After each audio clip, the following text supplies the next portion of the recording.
잠 못 드는 성도에게.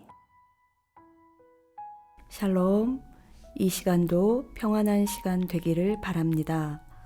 오늘은 바운지의 책 기도에 내 인생이 달렸다의 제11장 내용을 읽어드리겠습니다.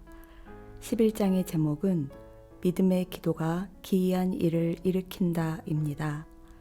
바운즈는 오늘 11장 내용을 통하여 기적의 최우선 조건이 믿음이라고 설명합니다. 예수님이 베푸신 이적 가운데 많은 것이 기도에 대한 응답으로 행해졌다고 합니다. 어떤 때는 고통을 당하는 사람들의 개인적 간구에 대한 응답으로, 또 어떤 때는 괴로움을 당하는 예수님의 친구들의 간구에 대한 응답으로 이적을 행하셨다는 것입니다. 이렇듯 기도 응답으로 행해진 이적들은 우리에게 유용한 교훈을 주는데, 그것은 기도 응답으로 행해진 이런 이적들의 경우 믿음이 가장 중요한 조건을 차지하였고, 기도가 그 믿음의 대리자가 되었다는 것입니다. 또한 이적과 기도는 손을 맞잡고 나란히 걷는다고 하였습니다. 그 둘은 짝으로서 하나는 원인이고 다른 하나는 결과라고 말합니다. 하나가 다른 하나를 존재하게 한다는 것입니다. 곧 이적은 하나님께서 기도를 들으시고 응답하신다는 사실에 대한 증거라고 말하고 있습니다. 그럼 지금부터 11장의 내용을 읽어드리겠습니다. 우리 주 예수 그리스도께서 땅에서 보낸 생애는 그리스도의 영원한 생명 안에 끼워진 단순한 삽하나 일종의 막간이 아니었다. 그리스도께서 이 땅에서 살아가신 삶이나 행하신 일들은 비정상적인 것도 다른 인간들의 생애에서 벗어난 것도 아니었다.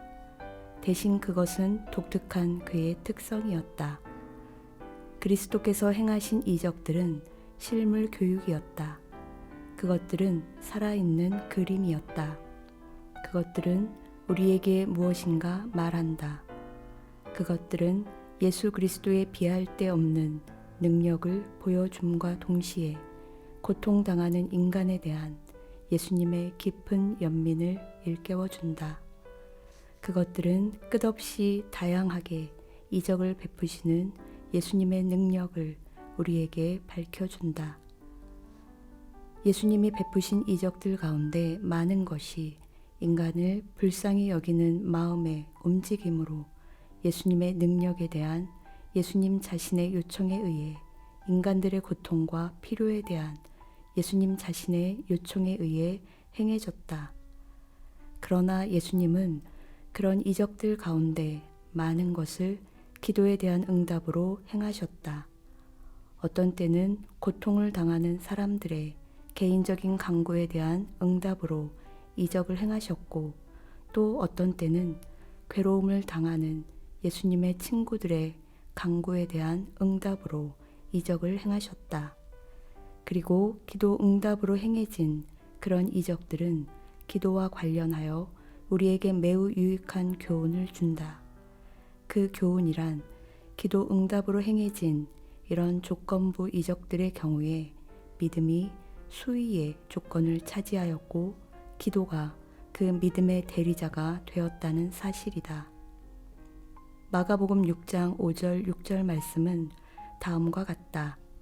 거기서는 아무 권능도 행하실 수 없어 다만 소수의 병자에게 안수하여 고치실 뿐이었고, 그들이 믿지 않음을 이상히 여기셨더라. 나사렛 사람들은 분명 죽은 자를 일으켜 달라거나 소경의 눈을 뜨게 해달라거나 문둥병 환자를 낫게 해달라고 주님께 기도했을 것이다. 그러나 그들의 그런 간구는 헛수고로 돌아가고 말았다. 우리가 간구의 행위를 아무리 많이 보인다 해도 결국은 믿음의 결여가 하나님의 능력 행사를 제한하고, 우리의 불신앙은 전능하신 하나님께서 강력한 역사를 일으키는 것을 심각하게 방해하는 한 가지 요인이 된다. 마태는 복음서에서 예수님의 이 나사렛 방문에 대해 그들이 믿지 않음으로 말미암아 거기서 많은 능력을 행하지 아니하시니라고 기록하고 있다. 그리스도께 드리는 모든 기도는 언제나 믿음에 근거해야 하며 믿음의 지지를 받아야 하며 믿음으로 충만해야 한다.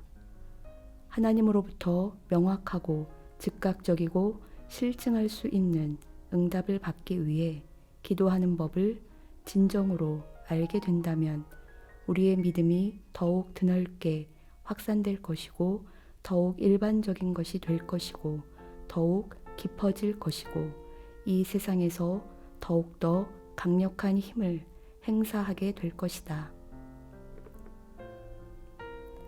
영국 브리스톨 지방의 조지 뮬러의 사역은 19세기의 이적이었다. 심판의 날이 이르면 그의 사역이 하나님의 심판의 책에 서두를 차지하여 그가 기도를 통해 행했던 모든 일들을 밝히 드러낼 것이다. 이 경건한 사람은 부모 없는 수백 명의 고아를 돌보는 고아원의 운영을 위해 어떤 사람에게도 돈을 구하지 않았다.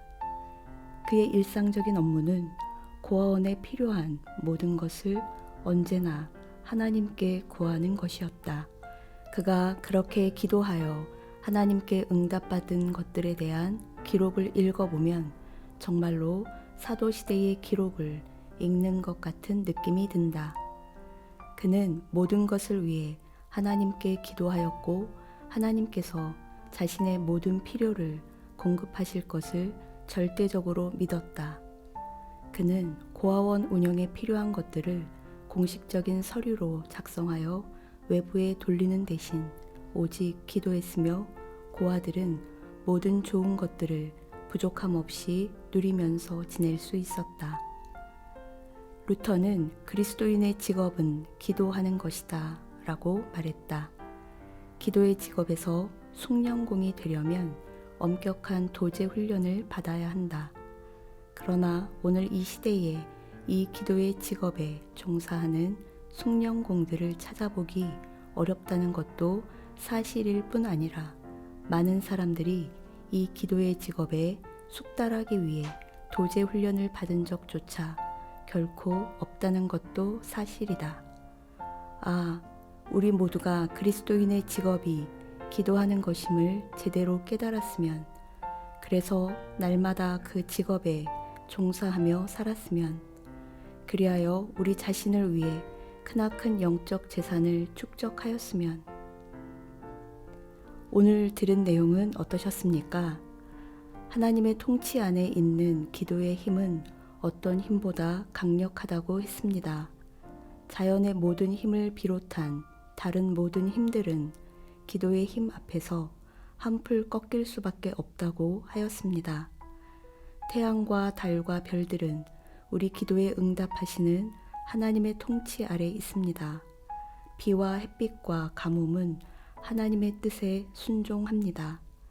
지금도 여전히 사람들 사이에서 이적을 일으키며 놀라운 일들을 성취하고 있는 것이 바로 기도인 것입니다. 이제 예레미야서 32장 27절을 읽어드리고 인사드리겠습니다. 나는 여호와요 모든 육체의 하나님이라 내게 할 수 없는 일이 있겠느냐. 아멘. 다음 시간에 만나겠습니다. 샬롬.